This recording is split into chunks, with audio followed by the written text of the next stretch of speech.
Hey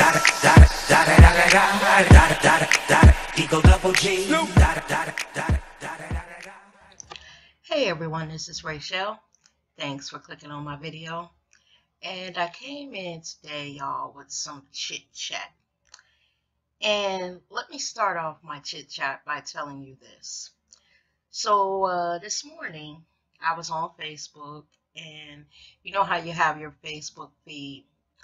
And this video came across. And it was this black guy and this white guy on a city bus. And the video starts off with the two men squaring up. Now, I couldn't hear exactly what they were saying, but you could tell that the white guy was talking shit. Now, the black guy went to walk away a couple times, and each time he walked away, the white guy would say something else. So eventually, the black guy threw his hand at him, went down and sat in the front of the bus.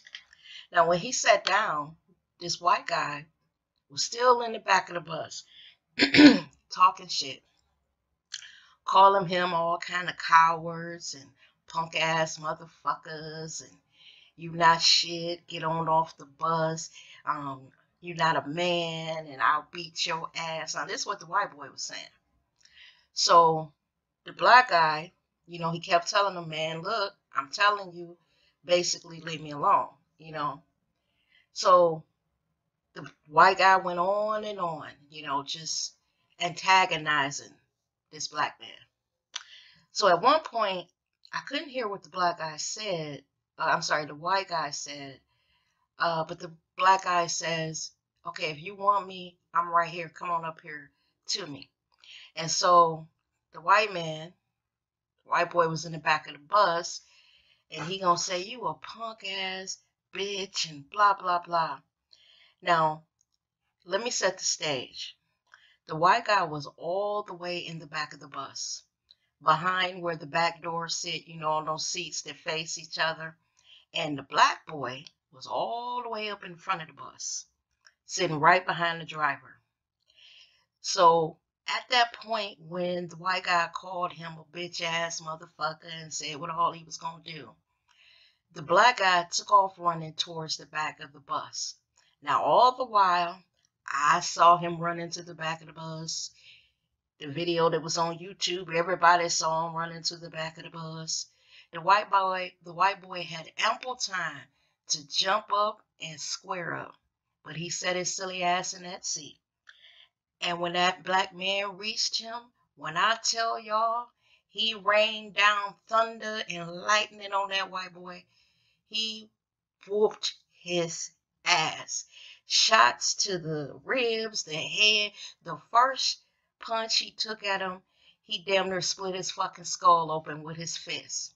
He was punching him for our ancestors back in Africa, the Middle Passage over, the days of slavery, Jim Crow. I'm telling y'all, every time he hit that white boy, I heard the Congo drums from Africa. Now, after talking all that shit, the white boy did not get one punch in. Because when that black man released, he couldn't help himself. He just, them black shoulders and, all that strength from Africa just was all in that brother's punches. And y'all, I liked that video, and I wish I could have liked it several times.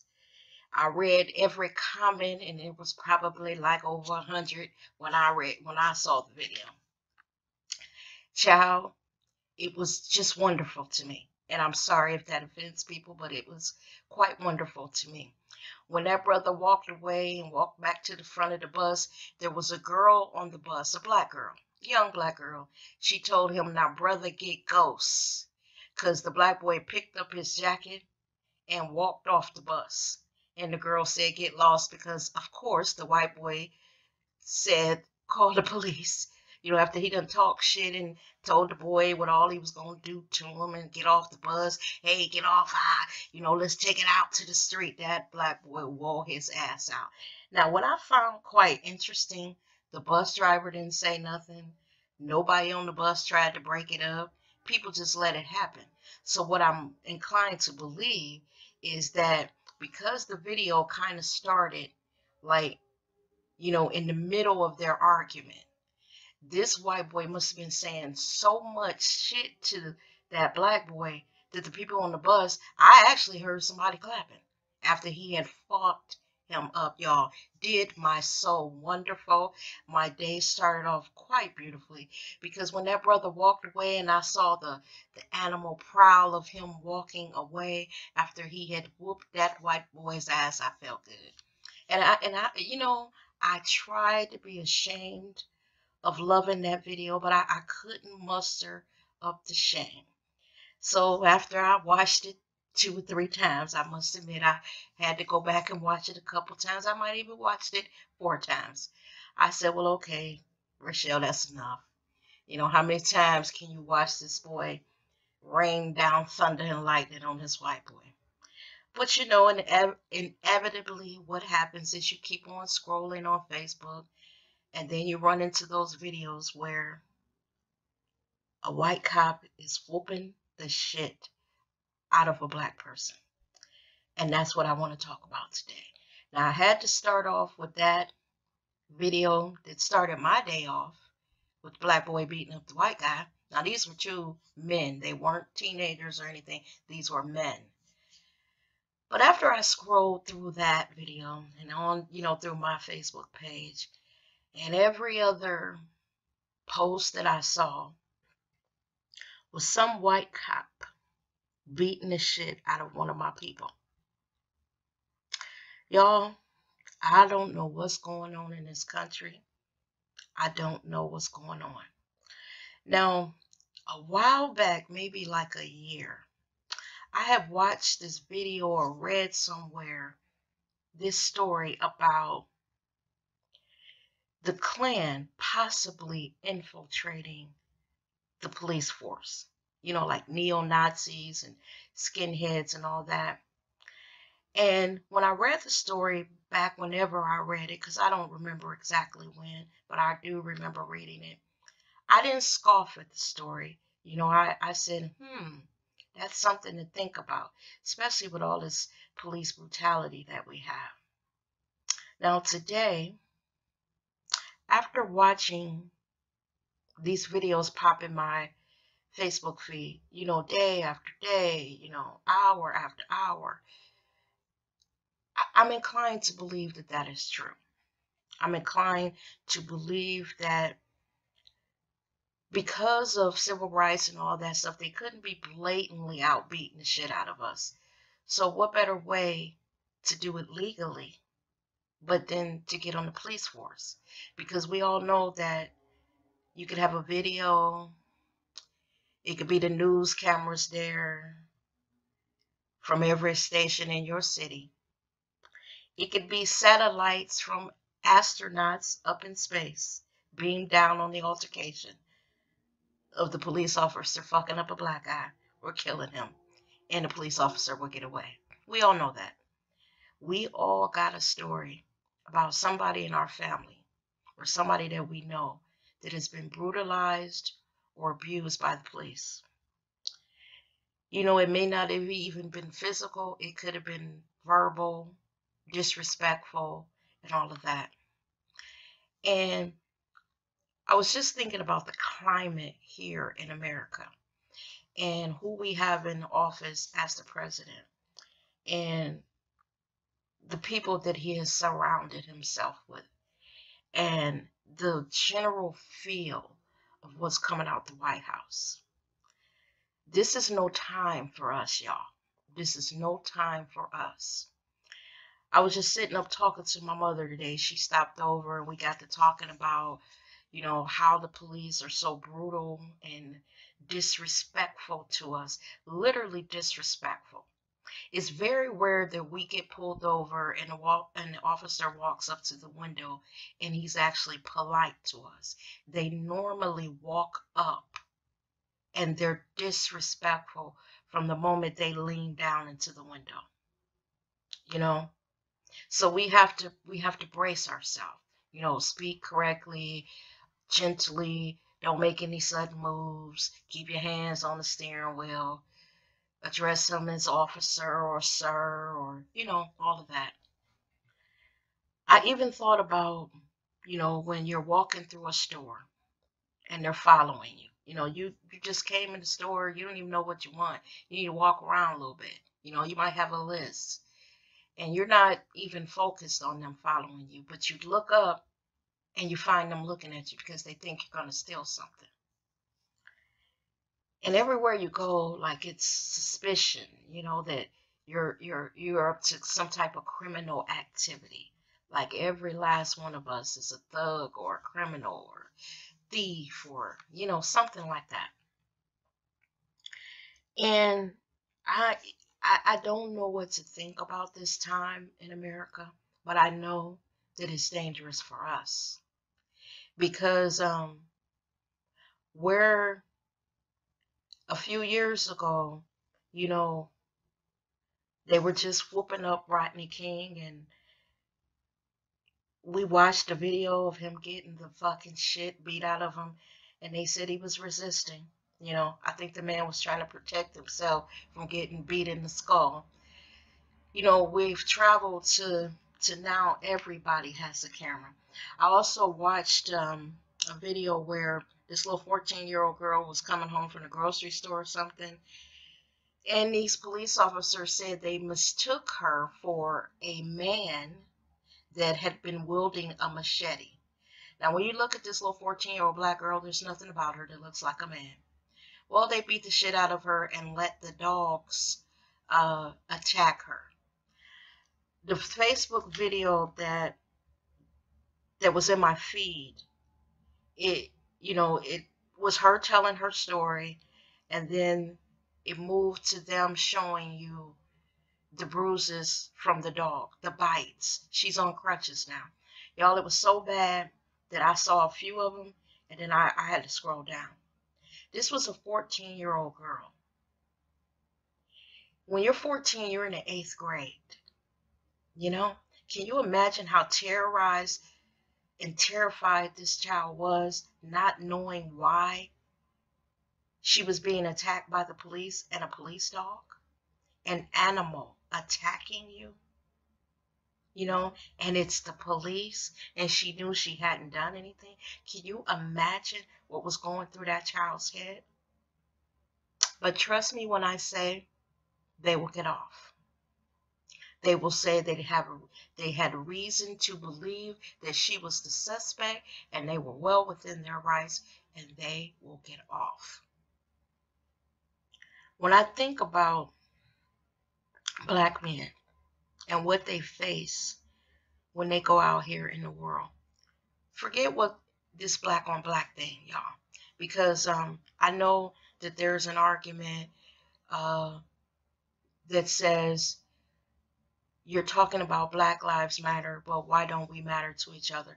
Let's talk about first what's happening to us outside of our community, outside of who we are to each other, because black on black crime is, to me, a cop-out, because people kill or commit crimes against the people who are in close proximity to them.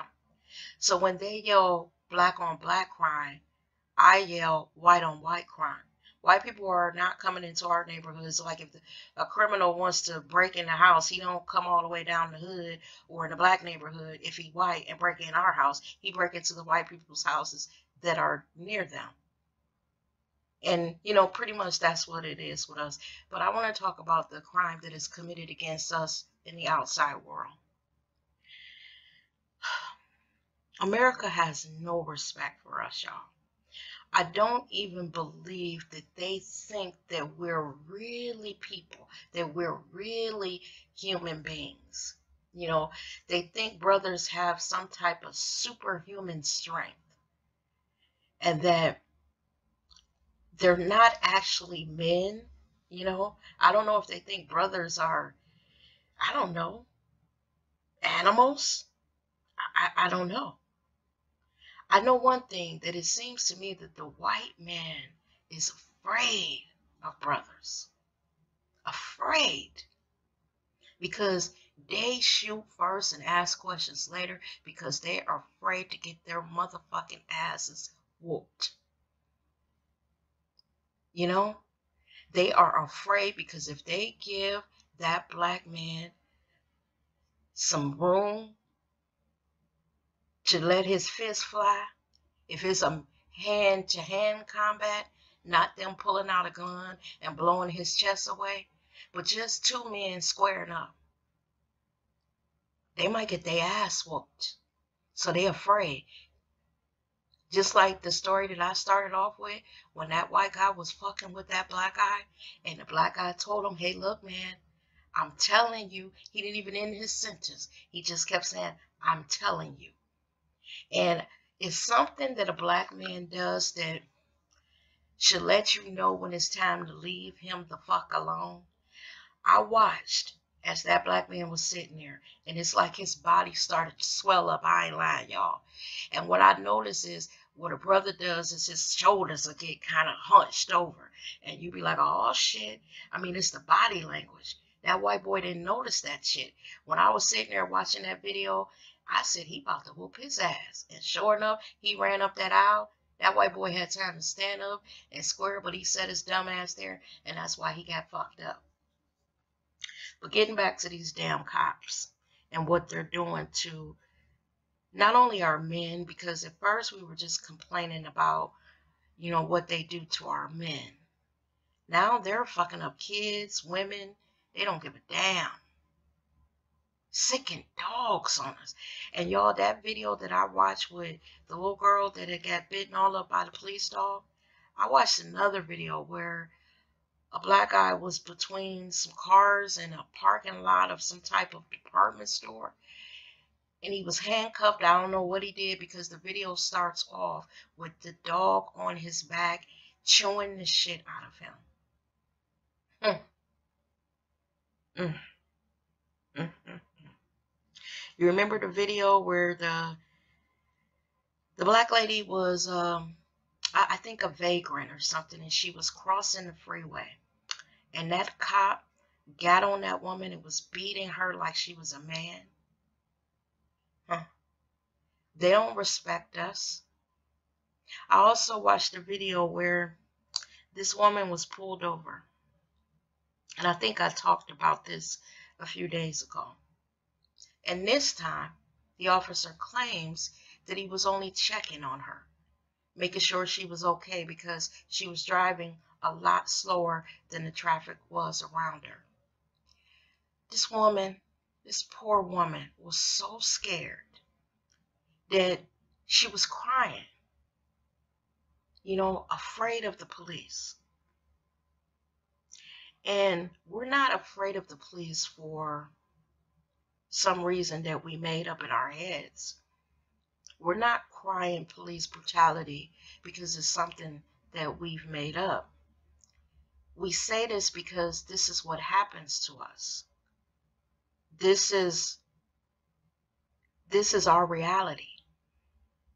So when I think about the possibility of Klansmen and neo-Nazis and skinheads and people from the alt-right and all of that join the police force, and now they got a badge on them and a gun on their side and tasers and all that shit and police dogs, and how it just makes it so easy for them to brutalize us. And then who do we have to turn to if the very department that is tasked to protect us is actually our enemy? They see us as an enemy combatant. And all we're trying to do is live our lives here in America. We're no more violent than any other race of people. Because if you want to talk about violence, let's talk about white people. You know, they came here, raped, pillaged, stole, diseased the Indians, took all that shit. Told them, come on, let's have a Thanksgiving dinner and smoke the peace pipe. And when the Indians came to after smoking probably some weed, all that shit was gone. Everywhere they go, They take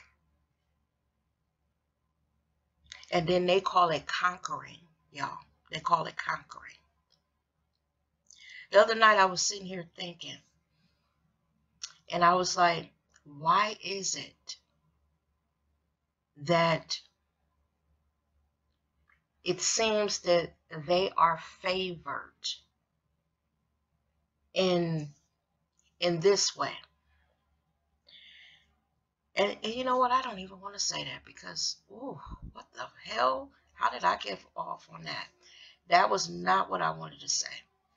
Favored. Oh, God, I can't even believe I used that word. Because I don't think God believes any of us is any better than the other. What I should say is, why has things gone their way? You know, when will the tide change? And they see what it's like to be the minority. You know, I was reading like U.S. statistics, and I read that by 2050,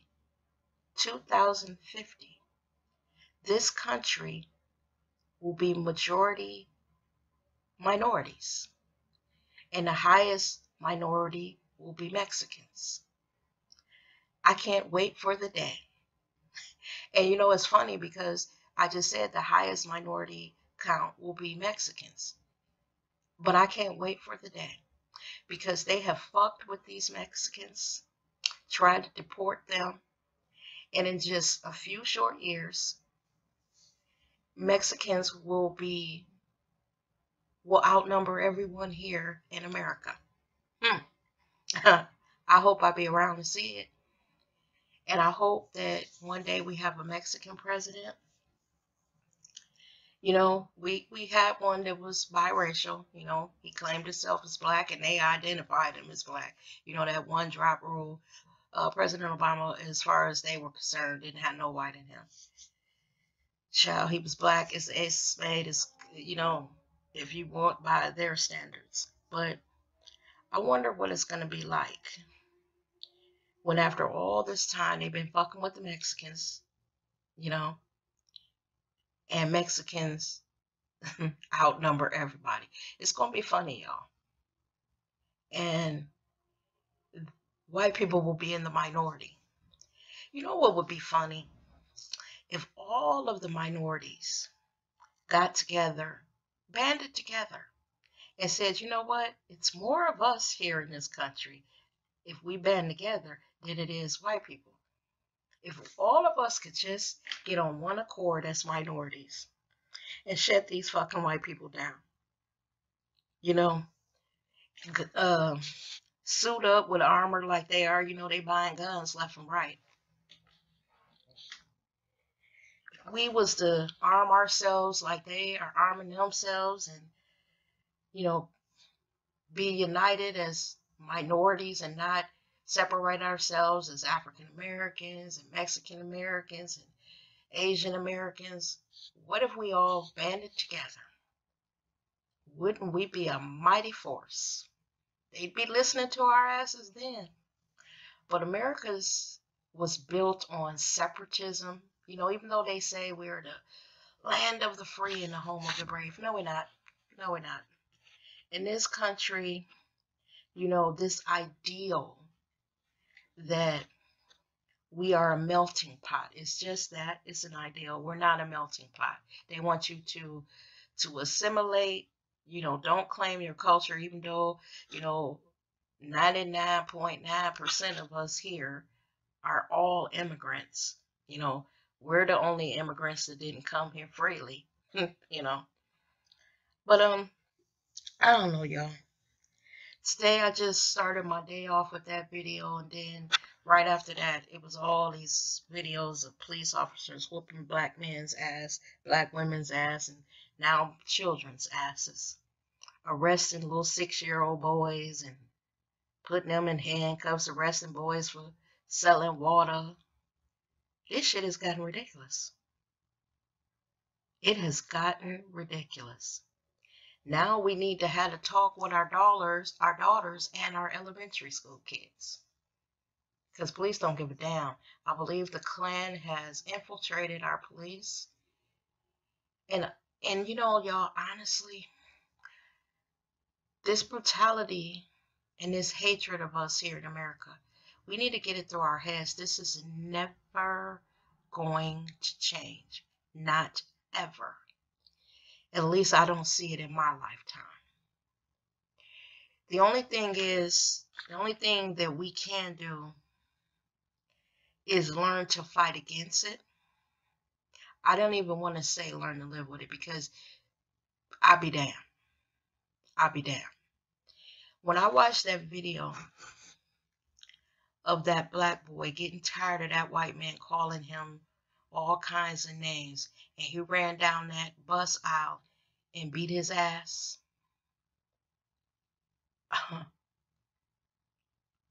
you know, you wish that when we see these instances of brutality against us, when it came to the police, that we could beat their asses too, because a lot of times they are not fair to us. And they created this perception that we're all criminals, you know. It's not that we are. That's not our reality. And it's been so ingrained in white people that they actually believe it. What they don't realize is the vast majority of us are law-abiding citizens that just want to be left the fuck alone, you know? Left the fuck alone to live out the American dream, you know? Just leave us the fuck alone. Quit coming in our neighborhoods, fucking with us, stopping us for stupid shit. And then when you stop us, if we say one word that you feel is wrong, then we're subject to a thorough ass whooping and then being chewed up by dogs. Y'all, this stuff it's getting so bad that if you turn a video to, like, just say you're watching a video off YouTube and you save it and you take the color out of it, make it black and white, it reminds you of back in the 50s and 60s when they were sicking dogs on us and all that kind of stuff. This is our flesh, y'all. This is our skin. We are not lower than any other people on this earth. America has done us such a disservice, but I believe that we need to stand up, stick together, vote, and be proud of who we are, you know? Because we don't have anyone but ourselves, you know? No one is going to fight our fight for us. No one is going to stop this brutality that's happening to us but us. You know? And now I know back in the civil rights movement when we were fighting for our rights, there were people of all races marching with us. But ultimately, it was our fight. And no one cared about our civil rights more than us. Because at the end of the day, those people that marched with us during the 60s, they went home to their neighborhoods and they weren't being segregated and brutalized and hung from trees. It was us. So when we marched and we sang, "We Shall Overcome," we sang it with a different feeling than anyone else who was singing it, because the brutality was directed at us. It's getting to the point where every time I see one of these videos or I run past one of those websites that, you know, they'll send you, you'll start getting videos from them about police brutality, I delete it from my Facebook feed. Because, y'all, I can't watch this shit no more. I will be done accidentally went out, blacked out, and fucked up some white person. Some little old lady shopping in the, you know, walking through the parking lot. I don't know. You cannot watch that for too long before it starts to affect you. You can't. I mean, we're only human. I don't know, y'all. This is one of these real talks. I just been thinking and watching, just sitting back watching a lot of shit that's happening. And it's giving me like a wake-up call about America. And y'all, this is not the first one, because hell, the moment we're born, that's our wake-up call. Where we at? Shit. This is the 10 millionth wake-up call for me here in America, being a woman, 52 years old, and having seen a lot of shit up to this point. At first, I was just saying I wish they would leave our brothers alone, but now I just wish they would leave all of us alone. Because when I saw those bites on that baby's body, oh my God, those dog bites, I couldn't even watch it. They let that dog chew that child up. So, with that, y'all, tell me what you think of it, and thank you for watching my video, and I will see you in the next one. Bye-bye now.